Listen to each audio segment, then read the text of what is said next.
자, 오늘은 그래도 어쨌든 구약을 가지고 하나님 말씀 보도록 하겠습니다. 자리에서 한번 일어서셔서 구약 말씀 보도록 하겠습니다.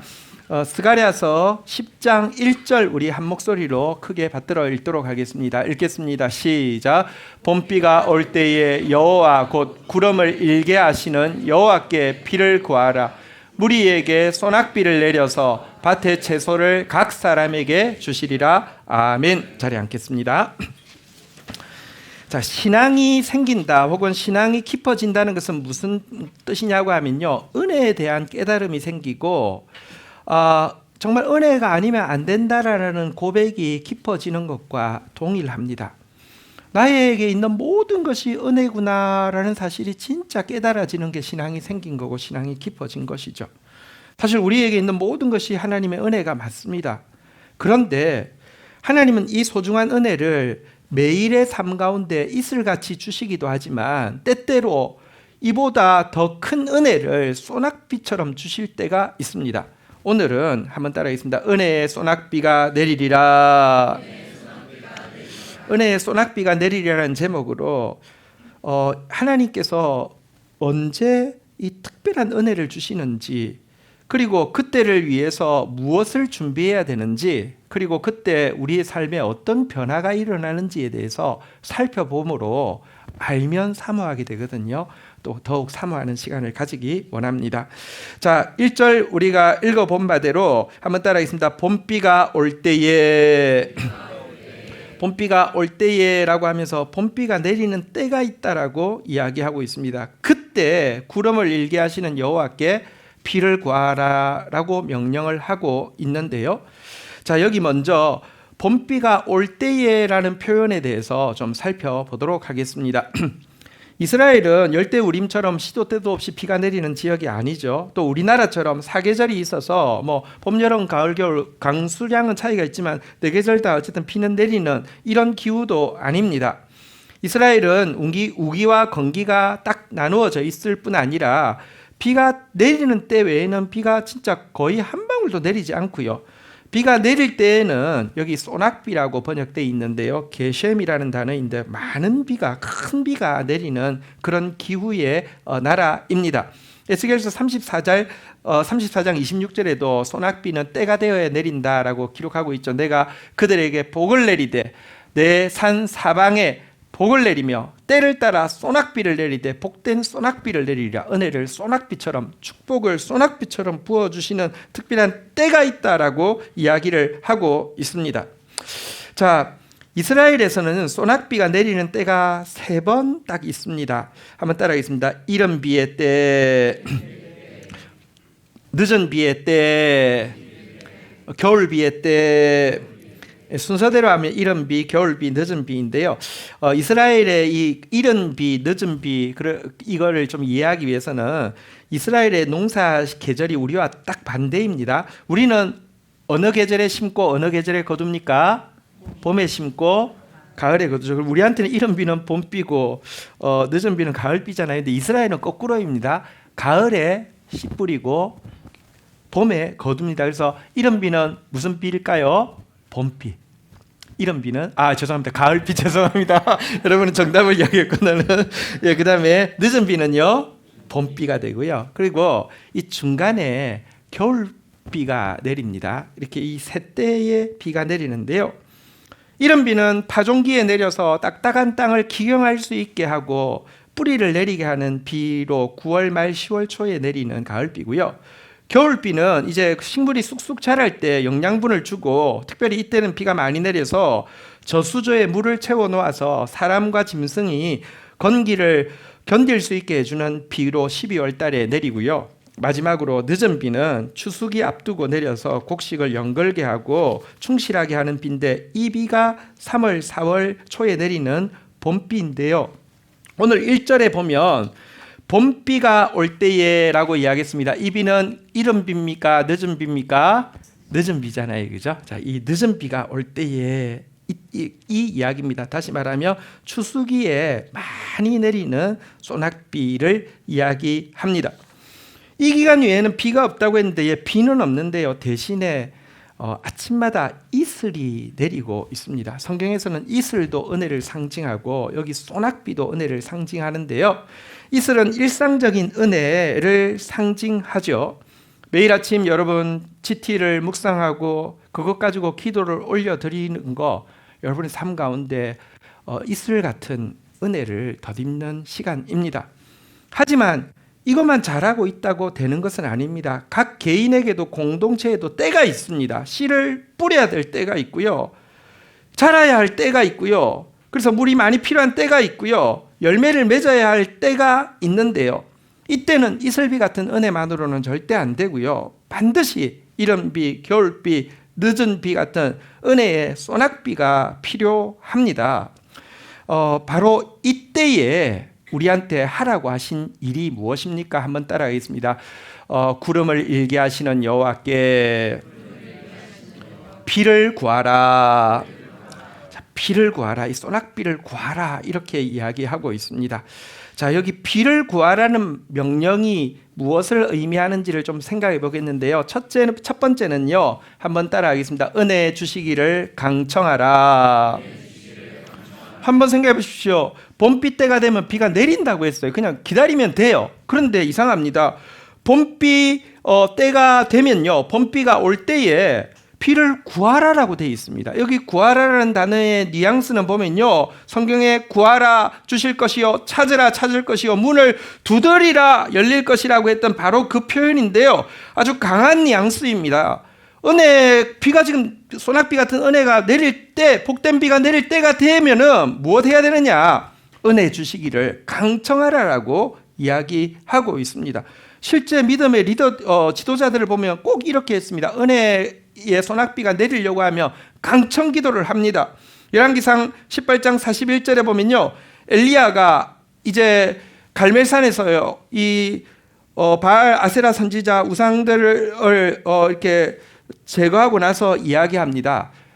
이제 그 악이 제거되었으니 워낙에 악한 왕이고요. 먹고 마시는 거 좋아하니까 그냥 먹고 마시십시오. 큰 비 소리가 있을 것입니다. 이렇게 이야기했습니다. 여기 큰 비가 원어로는 게셈, 그러니까 소낙비 소리가 있을 것입니다라고 이야기합니다.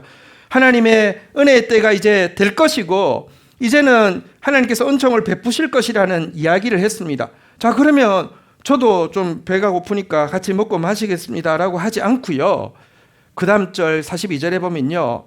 여러분 아합은 먹고 마시러 올라갔지만 엘리야는 갈멜산 꼭대기까지 올라가서 무엇 했냐고 하면 얼굴을 무릎 사이에 넣었습니다. 여러분 기도할 때 우리가 간절하면 약간 이게 고기가 많이 숙여지잖아요. 별로 간절하지 않으면 이렇게 앉아서 기도하지만 간절하면 이게 이렇게 이래가지고 이렇게 되잖아요. 근데 이게요 제가 해봤는데 이게 무릎까지 들어가려고 하면 진짜 엄청 간절해야 돼요. 제가 지금 잘 안 될 것 같아요. 이게 배가 엄청 아플 것 같아요. 근데요 무릎까지 넣은 상태에서 하나님 앞에 봄비 지금 내리신다고 소낙비 내린다고 했는데 비 달라고 막 기도하는데 몇 번을 기도합니까?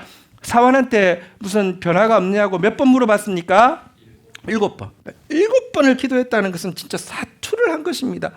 진짜 모든 진액을 다 쏟아서 비를 달라고 소낙비를 달라고 강청하고 있습니다. 우리도 마찬가지입니다. 하나님이 소낙비를 주시겠다라고 하면 소낙비 같은 은혜 주시기를 강청하는 기도를 해야 합니다. 왜 때가 되면 받을 건데 그냥 기다리면 안 되나? 아닙니다. 간절히 구하고 받아야지 은혜로 받은 것인 줄 알고 하나님의 것인 줄 알지 어설프게 받으면요 내가 잘해서 받은 줄 알고 교만하게 됩니다. 또 간절히 구해서 받은 것을 소중히 여기고 헛되지 않게 사용할 수 있고 하나님 뜻대로 사용할 수 있지 얼렁뚱땅 받으면요 소중하지 않기 때문에 제 마음대로 사용하고 사실 하나님께서 우리에게 큰 은혜 주신 것은 너무 은혜의 빚이 크기 때문에 빚 갚으라고 하심인데 자기만을 위해서 사용함이 되어서 은혜를 헛되이 받는 것이죠. 그래서 하나님 은혜 주실 때에는요 다시 한번 따라하겠습니다. 은혜 주시기를 강청하라. 두 번째 비를 구하라는 말에는 또 하나의 뜻이 있는데요. 한번 따라하겠습니다. 은혜 주실 때를 예비하라. 자, 이렇게 강청했더니 7번째 44절에 보면요. 7번째 이르러서는 그가 말하되 바다에서 사람 손만한 작은 구름이 일어나나이다. 이제 증거가 딱 일어나니까요. 엘리야가 무엇합니까? 올라가 아합에게 말을 했습니다. 비에 막히지 않도록 지금 이제 소낙비가 내릴 것입니다. 지금 위에서 먹고 마시고 있다가는 여기 뭐 저 산에서 내려가는 그 비포장 도로길이 막 엉망이 되어지면 큰 낭패를 볼 수 있으니까 빨리 마차를 갖추고 내려가소서 하면서 비가 올 때를 예비하고 있습니다. 한번 다시 따라하겠습니다. 은혜 주실 때를 예비하라. 여러분, 소낙비가 내릴 것이라고 예보하면서도 예를 들어 제방시설을 점검하지 않거나 도로 통제를 제대로 하지 않는 것은 두 가지 중에 하나겠죠. 예보해놓고는 안 믿었거나 혹은 예보해놓고 나서도 무책임해서 대책 없었던 것이잖아요. 큰일 나잖아요. 우리 강남에 그때 물 잠겨가지고 그 무슨 일입니까? 마찬가지입니다. 우리도 하나님께 은혜 주시기를 강청했으며 하나님의 때에 은혜를, 소낙비 같은 은혜를 주실 것이니까 예비해야 합니다. 예를 들어 농부가 이른비른 기다리면서 파종할 씨앗을 준비해 두지 않았거나 겨울비를 기다리면서 물을 담을 저수조를 정비해 두지 않았거나 늦은 비를 기다린다고 하면서 추수할 일꾼들을 준비시켜 놓지 않았다고 하면 비가 내리면 그건 헛되이 임하는 거잖아요. 다 날려버리는 거잖아요. 은혜 주실 때를 예비해야 합니다. 근데 은혜 주실 때를 예비한다는 것은 무슨 뜻일까요? 우리 나름으로 하나님께서 이런 은혜를 주시면 이게 필요하겠지, 이게 준비해야 되겠지 하고 우리가 필요한 것을 준비하는 것을 뜻하는 것도 있습니다. 하나님 우리에게 지성도 주셨고 마음도 주셨고 은사도 주셨기 때문에 뭐가 보이고요, 뭐가 자꾸 마음에 와닿으면 준비하십시오. 이런 것도 굉장히 중요한 준비입니다. 하지만 더 중요한 준비는요, 하나님은 일을 하시면요 우리의 생각을 초월해서 하나님 은혜를 주시면, 여러분 진짜 소낙비 같은 은혜를 주시면 우리 생각을 초월한 양의 은혜가 임할 것이고요, 하나님께서 소낙비 같은 은혜로 일하실 때는요 우리의 생각을 초월한 방법으로 또 일을 하실 터인데요, 이 하나님의 이 그 은혜를 받아들일 수 있는 믿음의 그릇을 준비하라는 뜻이 더 강합니다. 한 난파선이 이제 생존자 한 사람이 파도에 떠밀려서 무인도에 상륙을 하게 되었습니다. 그는 크리스찬이어서 날마다 기도하게 되었습니다. 하나님 저를 구원해 주십시오. 저를 구원해 주십시오. 하지만 아무 일이 일어나지 않았습니다. 하루 종일 바다를 멍하니 쳐다보고 있었지만 수평선 위로 지나가는 배 한 적도 없었습니다. 그래서 하나님이 나를 구원하시지 않는구나 하고 자포자기하고 뒤를 돌아보았는데 보니까 물이 생수가 솟고 있었습니다. 섬에 물이 있다는 건 대단한 일입니다. 조금 더 보니까 집 지을 재료들도 곳곳에 있습니다. 조금 더 지나가 보니까 저기 불 피울 나뭇가지들도 있고요. 심지어 떠내려온 그 이렇게 쓰레기들 중에는 물고기 잡을 수 있는 도구들도 있었고요. 무인도인데 비타민을 보충할 수 있는 과일도 있었습니다. 이것저것 갖추어서 죽지 않고 살게 되었습니다. 여러분, 하나님께 구원해 달라고 했는데 구원하신 것입니까? 구원 안 하신 것입니까? 구원하신 것이죠. 하지만 궁극적인 구원은 아니죠. 이슬비 같이 그날 하루 그곳에서 버틸 수 있는 은혜를 주신 것이죠. 그래서 어느 날 여러 때와 똑같이 음식 구하기 위해서 섬 맞은편으로 갔다가 돌아오는데 그만 집 오두막에 피워뒀던 불이 바람이 불어서 그런지 오두막에 옮겨 붙어가지고요, 오두막을 태우고 그동안 정성스럽게 이것저것 모았던 세간살이를 다 태워서 꽤 탈 것이 많아가지고요, 불이 막 불 기둥을 이루어서 연기가 막 올라오는 것을 보게 되었습니다. 달려가 보니까 이제 거의 막 다 타고 있어서 손댈 수가 없었습니다. 망연자실해서 하나님을 향해서 원망을 쏟아내게 되었습니다. 하나님 나보고 나에게 구원해 달라고 기도했는데 배도 오지 않고 겨우 이곳에서 살만 하더니 세간살이까지 다 채우고 뭐 하시는 짓입니까? 이렇게 하고 있었는데 갑자기 백고동 소리가 뿡 울리더니 배 한 척이 자기 섬을 향해서 다가오더니 여기 누가 계십니까? 라고 외치더니 자기가 나가니까 오십시오, 구해드리겠습니다 라고 하는 것입니다. 놀라서 내가 여기 있는지 어떻게 알고 왔습니까? 그러니까 당신이 피운 큰 연기 기둥 보고 구조 신호인 줄 알고 달려왔습니다 라고 이야기했습니다. 보십시오, 하나님이 이 불 붙은 것은 이제 하나님 지금 뭐 하는 짓입니까? 이 원망할 일입니까? 아니면 그를 구원하시기 위한 방법입니까? 그를 구원하시기 위한 소낙비 같은 은혜죠. 그런데 문제는 그가 생각한 방법이 아니었다는 거죠. 그래서 원망하고 있었지 않습니까? 근데 이것은 하나의 예화이지만 동일한 일이 성경에 실제로 되어 있습니다. 하나님은 사울의 추격을 피해서 다윗이 적국 블레셋에 도피했을 때에도 기적적으로 생명을 보호받게 하시고 보호를 해주시되 시글락이라는 곳에 자기 부하들을 데리고 따로 보호받으면서 살 수 있도록 해주셨습니다. 정말 큰일 날 뻔했어요. 자기 이제 왕은 단순하게 생각하고 블레셋 왕은 사울의 적이니까 내한테 편이 되겠지 이렇게 생각했는데 신하들이 더 똑똑했어요. 저 사람 누굽니까? 골리앗을 죽인 사람입니다. 뒀다가는 재앙이 됩니다. 없애야 됩니다. 죽을 뻔했는데 하나님이 기적적으로 보호해 주셨습니다. 또 블레셋이 이제 사울과 전면전을 하기 위해서 전쟁에 나가게 되었습니다. 그러니 블레셋에 피하고 있는 다윗도 나갈 수밖에 없었습니다. 근데 또 기적적으로 신하들이 똑똑해가지고요. 저 사람이 우리 뒤통수 치면 큰일 나니까 같이 못 가겠다고 해가지고 이렇게 돌려보내서 또 할렐루야 하면서 돌아왔습니다. 그래서 시글락으로 돌아왔는데요. 문제는 시글락에 왔더니 어떤 일이 있었습니까? 사무엘상 30장 1절부터 보면요. 다윗과 그의 사람들이 사흘 만에 시글락에 이른 때에 아말렉 사람들이 이미 네겝과 시글락을 침노하였는데 그들이 시글락을 쳐서 불사르고 2절 한번 같이 읽어볼까요? 시작. 거기에 있는 젊거나 늙은 여인은 한 사람도 죽이지 아니하고 다 사로잡고 끌고 자기 집 갔다. 이사 가려고 하면 여러분 세간살이 하는데 정리하는데 꽤 걸리고요.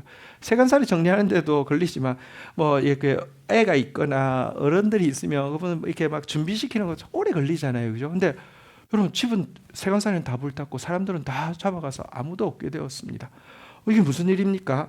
사실 다윗도 몰랐고 일행도 몰랐지만 이제 이 블레셋과 이스라엘의 전면전에서 사울은 죽을 것입니다. 이제 다윗은 이스라엘의 왕이 되기 위해서 지금 돌아가야 합니다. 하나님께서 그걸 아시기 때문에 그들을 강제로 옮길 수밖에 없게 하기 위해서 베푸신 소낙비 같은 은혜였습니다. 끌려갔던 사람 한 사람도 죽지 않고 다 되찾게 하시는데요. 문제는 이걸 몰랐기 때문에, 용사들은 이걸 몰랐기 때문에 여러분 어떻게 행동했을까요? 그러나 다윗은 자세히는 모르지만 하나님을 믿기 때문에 여러분 은혜 주실 때를 예비하고 있었기 때문에 여러분 다르게 행동합니다. 이것이 사무엘상 30장 6절에 나타나죠. 한번 같이 읽겠습니다. 시작. 백성들이 자녀들 때문에 마음이 슬퍼서 다윗을 돌로 치자 하니 다윗이 크게 다급하였으나 그의 하나님 여호와를 힘입고 용기를 얻어. 여러분 병사들이 완전히 실망해가지고 목숨 걸고 따르던 다윗을 돌로 쳐 죽이자고 이렇게 이야기할 정도였습니다. 근데 다윗은 나 죽게 생겼으니 막 살려달라 혹은 비겁하게 나라도 살아야 되겠다 이런 사람 아닙니다. 진짜 인간적으로는 진짜 우리 끝났다. 나 돌로 쳐라. 내가 무능해서 너희들에게 이렇게 고통을 끼쳤다. 이렇게 이야기할 사람입니다. 그런데 그는 그의 인간적인 생각을 뛰어넘는 하나님을 향한 믿음이 있었습니다. 하나님 무슨 뜻이 있을 것이야. 에봇을 가져와 봐. 하나님 이게 무슨 일입니까? 잘 모르는데 어떻게 해야 됩니까? 가라. 하나도 빠짐없이 다 되찾을 것이다. 되찾고는요 바로 여기 있지 말고 이스라엘로 들어간 것입니다. 이 믿음이 만약에 다윗에게 없었다고 하면 지금 이 시글락을 불태운 것은 나쁜 일이 아니라 큰 은혜의 소낙비인데 모를 뻔했지 않습니까? 끝날 뻔했지 않습니까? 은혜 주실 때를 예비해야 합니다. 할렐루야.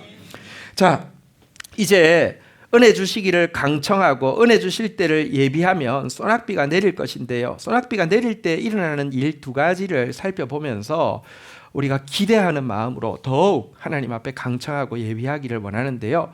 여러분 은혜의 소낙비가 내리면 첫 번째 일이 어떤 일이 있을까요? 한번 따라하겠습니다. 원수의 것이 뿌리 뽑히리라.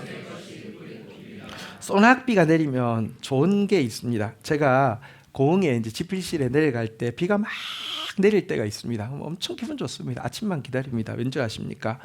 우리 잔디밭 때 여러분 잡초들이 있는데 그냥 쏙쏙 잘 뽑히는 잡초도 있지만 특별히 뭐 억새풀 같은 것들은 정말 안 뽑힙니다. 이건 뭐 전쟁입니다. 하나 뽑으려고 해도 막 불꽃이 튑니다. 근데요, 비가 소낙비처럼 엄청 많이 내리는 날은요, 아침에 나가서요 딱 머리 잡아가지고 하면요 쑥쑥 뽑힙니다. 그 재미가 얼마나 좋은지 모르겠는데, 그래서 소낙비 오는 날 가면 대박입니다. 잡초 뽑을 수 있으니까. 꼭 마찬가지입니다. 은혜의 소낙비가 내리면 첫 번째 있는 것은 원수 사탄이 우리에게 심어놓은 잘 뽑히지 않는 죄악의 뿌리가 뿌리채 뽑히는 일이 일어난다는 것입니다. 2절 3절에 보면 이것이 잘 나와 있죠.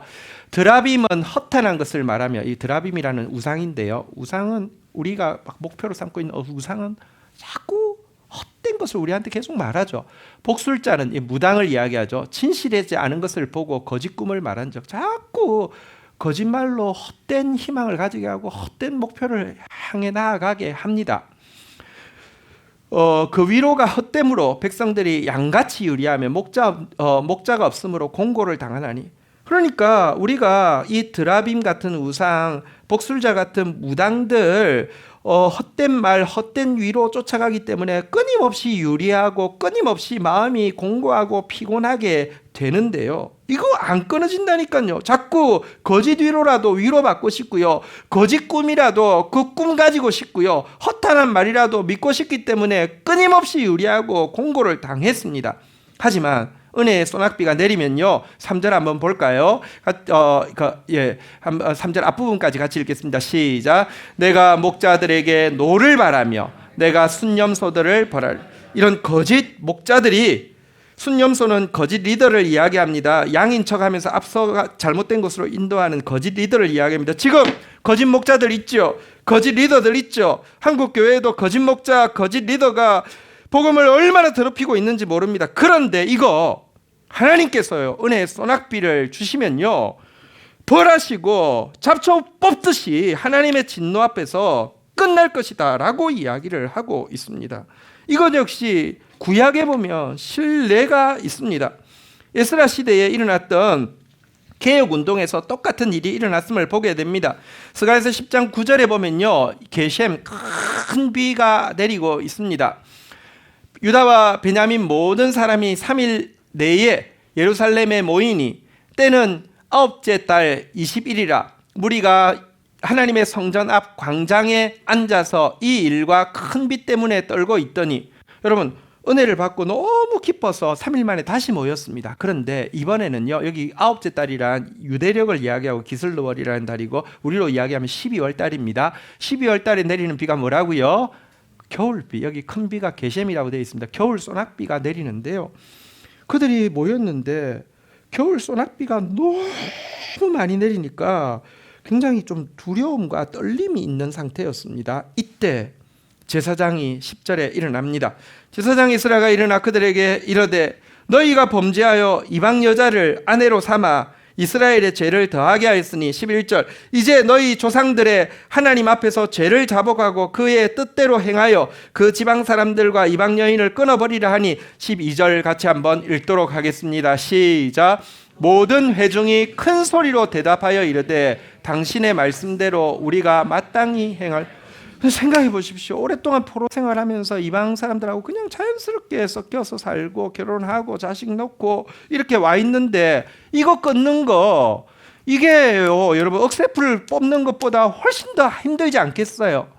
근데 은혜의 소낙비가, 은혜가 임해서 먼저 막 너무 기뻐서 다시 모였는데 이번에는 막 큰 비 소낙비가 내리니까 마음 가운데 또 하나님이 주신 어떤 거룩한 두려움이 있는 상태에서 이 죄에 대해서 지적하자 모든 백성들이 그 자리에서 당신 말씀대로 마땅히 행할 것이라고 결정하고 뽑아버렸어요. 안 그랬으면 유대민족이 없어졌을 거예요. 포로에서 돌아온 사람 합쳐봤자 여러분 10만 명 안 돼요. 대부분이 다 통혼했고 대부분이 유대 말도 못했어요. 하나님 신앙도 다 섞여 있었어요. 존재도 할 수 없었어요. 여러분 원수의 것을 뿌리 뽑게 하시는 역사가 은혜의 소낙비가 내리면 임합니다. 우리 안에도 끊어지지 않는 죄가 있죠. 어떻게 하면 될까요? 그 죄와 싸워야 되겠죠. 그러나 사실 은혜의 소낙비가 내리면 너무 쉽습니다. 비가 안 내려도 제가 공 내려가면 잡초 캡니다. 근데 그래 그것보다 소낙비 내리면 대박입니다. 다시 한번 따라하겠습니다. 원수의 것이 뿌리 뽑히리라. 소낙비 내리면 또 어떤 일이 있습니까? 한번 따라하겠습니다. 예수의 것이 뿌리 내리리라. 소낙비 내리면 또 좋은 일이 있습니다. 제가 공원 가면 또 함께 하는 일이 잡초 뽑는 일과 함께 길거리에 야생화들 있잖아요, 그죠? 그거 예쁜 거 있으면 봐뒀다가 공원 내려가면 이제 이렇게 호미로 캐 가지고 와서 이렇게 심거든요. 그런데 이식률이 그렇게 높지는 않아요. 왜냐하면 캐다가 뿌리가 끊어지는 경우도 많고요. 와서 심고 물은 주지만 제가 뭐랄까요? 그 잠시만 갔다가 또 올라오잖아요. 그래서 다시 내려가 보면 거의 다 죽어 있습니다. 근데 소낙비 내릴 때는 너무 좋습니다. 왜냐고 하면 내가 봐뒀던 꽃을 가서 이렇게 뽑을 때요, 뿌리채 쏙 뽑히고요. 요거 파가지고 심으면요, 지금 소낙비가 내리고 있으면요, 그냥 시들 틈도 없이 그 자리에 그냥 뿌리 내려가지고 잘 됩니다. 마찬가지입니다. 은혜의 소낙비가 내리면요, 예수의 것이 우리에게 뿌리 내리는 일이 생기게 됩니다. 여러분 3절에 보니까 3절 아까 후반부에 보면 이런 말이 있죠. 만군의 여호와가 그 무리 곧 유다 족속을 돌아봐 그들을 전쟁의 준마와 같게 하리니. 우리 옆 사람들 한번 격려하겠습니다. 당신은 전쟁의 준마와 같이 될 것입니다. 우리 지금까지는 사단한테 주로 쥐어 터지는 역할을 했잖아요. 주로 밟히는 역할을 했잖아요. 주로 도망가는 역할을 했잖아요. 근데 이제는 우리가 사단을 두렵게 하는 준마와 같이 될 것이라고 이야기합니다. 이게 어떻게 가능할까요? 4절에 보니까요, 이유가 나오는데요. 모퉁이들이 어디에서, 말뚝이 누구에게서 싸우는 할이 누구에게서, 권세 잡은 자가 다 일제히 누구에게서, 그에게서 나온다고 그랬습니다. 모퉁이 돌, 말뚝, 이것은 진짜 흔들리지 않는 견고함을 이야기할 것이고요. 싸우는 활, 권세 잡은 자는 승리하는 힘을 이야기할 텐데요. 흔들리지 않는 튼튼함과 승리할 수 있는 힘이 그에게서 나온다고 하는데, 이 그가 누구를 이야기할 거예요? 이스라엘 백성을 이야기할 거예요? 아닙니다. 스가랴서는요, 구약의 계시록이라고 할 만큼 메시아 왕에 대한 예언이 막 쏟아지는데, 특별히 스가랴서 앞장 9장에 보면 이 메시아 왕에 대해서 예언이 본격적으로 시작됩니다. 시온에 따라 크게 기뻐할지어다. 예루살렘 딸들아 즐거이 부를지어다. 보라, 내 왕이 내게 임하시나니 그는 공의로우시며 구원을 베푸시며 겸손하셔서 나귀를 타시나니 나귀의 작은 것 곧 나귀 새끼니라. 겸손의 왕으로 오실 그분이, 자 10절 한번 볼까요?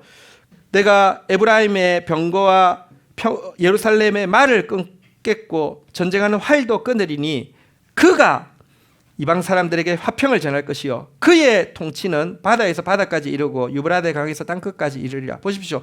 이스라엘이 주로 쥐어 터지지만 딴에는 전쟁한다고 병거도 준비하고 말도 가지고 활도 가지고 있는데 나가면 매번 쳐요. 그런데 그 메시아 왕이 오시면요, 우리 안에 준비하고 있던 병거, 말, 활, 우리 것들은 다 끊어버려요. 왜냐고 하면 주님의 것을 주실 것이니까요. 그리고 그분은 사실은 이 세상에 진짜 평화, 하나됨의 평화를 주시기 위한 왕이시거든요. 그분의 평화의 통치는 바다에서 바다까지 유브라데에서 땅끝까지 온 세계에 임할 것이거든요. 평화의 왕이 오실 것이다 라고 이야기했습니다. 겸손의 왕, 평화의 왕이 오실 것이다 라고 했는데, 그분으로부터 우리에게 말뚝과 모퉁이 돌처럼 흔들리지 않는 견고함이 임할 것이고, 그분으로부터 진짜 싸워서 승리할 수 있는 활과 권세 잡은 자, 이제 승리할 수 있는 권세가 우리에게 주어질 것이다 라고 이야기하는 것입니다. 이 때문에 5절 한번 볼까요? 같이 읽겠습니다. 시작. 싸울 때에 용사같이 거리의 진흙 중에서 원수를 밟을 것이라. 여호와가 그들과 함께 앉아 그들이 싸워 말탄 자를 부끄럽게. 지금까지는 주로 싸우면 사단에게 짓밟혀서 진흙뒤에 막 뒹굴었는데, 이제 거꾸로 우리 앞에서 사단이, 거짓이, 미움이, 분열이 짓밟히게 될 것이라고 이야기하고요. 옛날에는 사단의 기병을 보면 도망가기 바빴는데, 지금은 말탄 사단의 기병도 우리 앞에서, 젖먹이 같은 우리 앞에서 부끄러움을 당하게 될 것이라고 이야기합니다. 왜? 예수의 능력이 우리에게 이식되었기 때문입니다. 예수의 겸손이 이식되었고 예수의 화평이 이식되었기 때문에 승리하고 그 승리를 통해서 온 세계에 화평을 전하게 될 것이다 라고 이야기하고 있는 것입니다. 얼마나 좋습니까? 소낙비가 제대로 내리면요, 한번 다시 따라하겠습니다. 예수의 것이 뿌리 내리리라. 말씀을 정리하겠습니다. 스가랴서 1장 10절 하반부에 보면 이런 말씀이 있습니다. 한번 따라하겠습니다. 밭의 채소를 각 사람에게 주시리라. 보십시오. 소낙비가 무리에게 내리는데 열매는 각 사람이 걷게 될 것이다 라고 이야기합니다.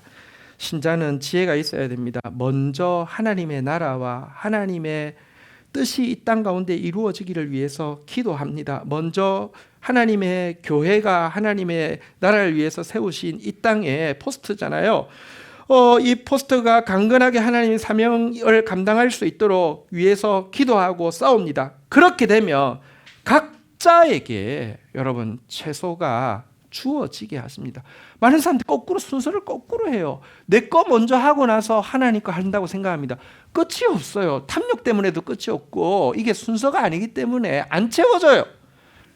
먼저 소낙비가 임하도록 강청하고 소낙비의 때를 예비하고 있으면 하나님이 각 사람에게 밭의 채소를 주신다라고 이야기했습니다. 먼저 그 나라와 그 일을 구하다가 모든 것을 더하시는 것을 체험하는 여러분들 되기를 주의 이름으로 축원드립니다.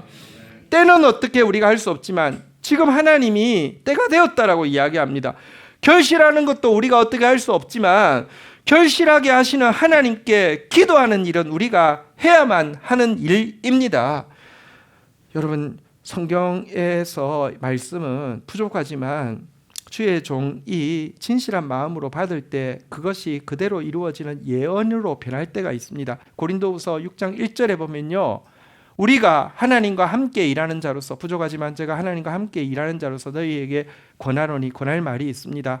제가 권하고 싶은 말은요, 한번 따라하겠습니다. 하나님의 은혜를 헛되이 받지 말라. 왜 은혜를 헛되이 받지 말라고 제가 권하고 싶습니까? 2절에 보십시오. 지금은요, 은혜 베풀 때입니다. 지금은요, 하나님께서 우리의 기도를 다 들으실 때입니다. 지금은 하나님께서 진짜 아까 전에 그 조난 당한 사람이 구원을 기다리고 있었는데 그 구원에 임할 때가 되었습니다. 그런데 이때 우리가 강청하지 않고 있으며 이때 우리가 예비하고 있지 않으면요, 은혜를 헛되게 받게 될 것입니다. 여러분, 우리 주님 앞에서 우리 결단하는 마음으로 한번 따라하겠습니다. 은혜 주시기를 강청하라. 은혜 주실 때를 예비하라. 또 우리 주님의 소낙비가 임할 때 일어날 일을 기대하는 마음으로 한번 외치겠습니다. 원수의 것이 뿌리 뽑히리라. 예수의 것이 뿌리 내리리라. 우리 옆에 분들 오늘 설교 제목으로 서로 격려하겠습니다. 은혜의 소낙비가 내릴 것입니다. 다 함께 자리에서 일어서시겠습니다. 같이 한번 주님의 이 본물 터지듯이 은혜가 우리 각자에게 흐르게 될 것인데요, 믿음으로 고백하고 또 믿음으로 간구하는 시간 가지도록 하겠습니다.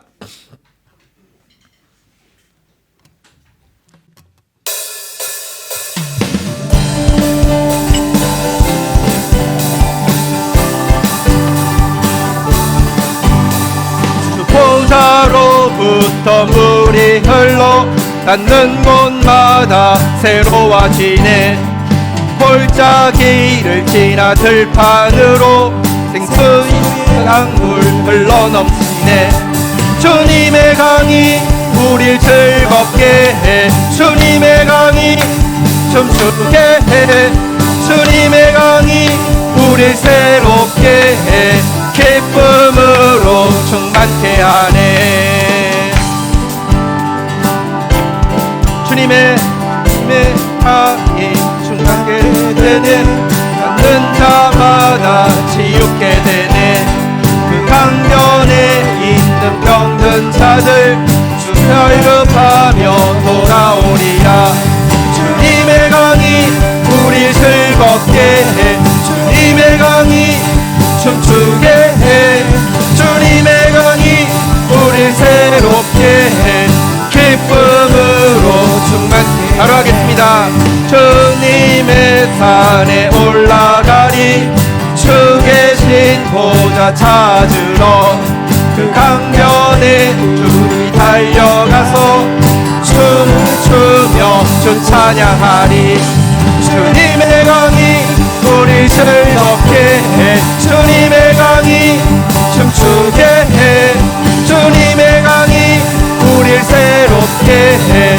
1절 한 번 더 고백하겠습니다. 보좌로부터 주 보좌로부터 물이 흘러 닿는 곳마다 아멘. 골짜기를 지나 들판으로 생수의 강물 흘러넘치라. 주님의 강이 우리 즐겁게 해. 주님의 강이 즐겁게 해. 주님의 강이 우리 새롭게 해. 기쁨으로 충만케 하네.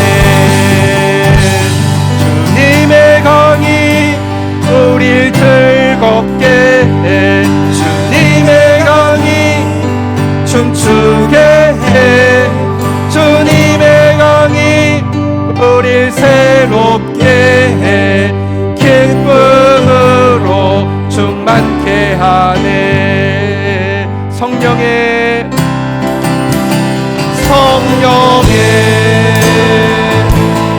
비가 내리네. 하늘의 문을 여소서. 성령의 비가 내리네. 하늘의 문을 성령의 비가 내리네. 아멘. 성령의 은혜의 소낙비가 내릴 것입니다. 아멘. 강청합니다. 하늘의 문을 여소서. 성령의 비가 우리에게 믿음 더하여 주옵소서. 역사하여 주옵소서. 다시 한번 고백하며 나갑니다. 성령의